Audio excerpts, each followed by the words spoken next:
The PI Museum on Wheels USA Tour 2011-2012 is wrapping up its second year. The first year, as I may have mentioned to you earlier, 5 PI conferences in the western states of America, over 10,000 miles. This year, just since August 21st, I've logged nearly 12,000 miles. Obviously, old Ben and the PI Museum on Wheels, we don't go in a straight line anywhere.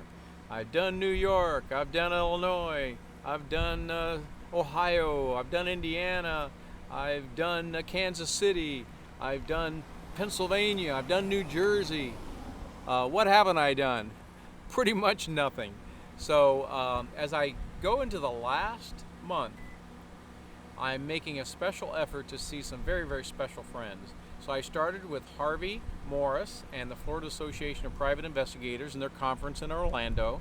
I was very happy to participate and set up a PI Museum memorabilia collection there and give a talk to the group. They received me warmly, and I'm very, very pleased about having experienced the FAPI conference this year in Orlando.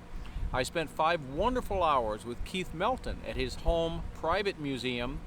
The really good secret stuff he has stashed away that even the visitors to the Spy Museum in Washington, D.C. won't get a chance to see until he lets go of it and allows it to be on view. Who else would even want or be able to get their hands on Robert Hanson's father's grandfather clock, built by Robert Hanson's father and given to Robert Hanson? I believe that was sold at an auction, and Keith Melton picked it up.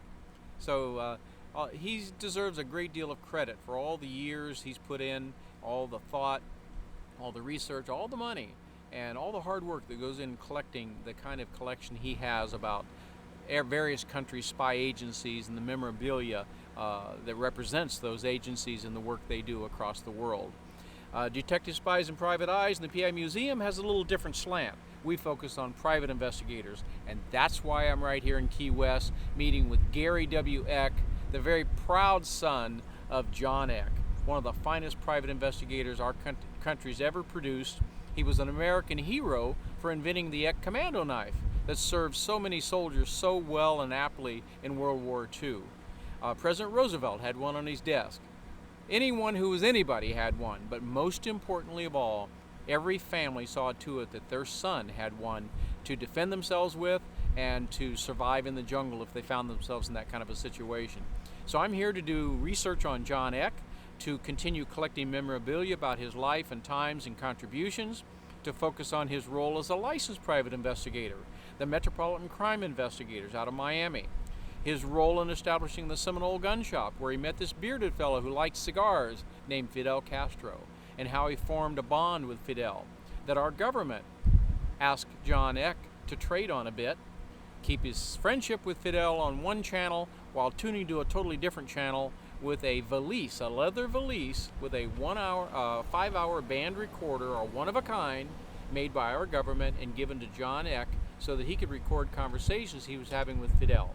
And of course, John would gently lead Fidel into certain topics of conversation so our government could better get into his head.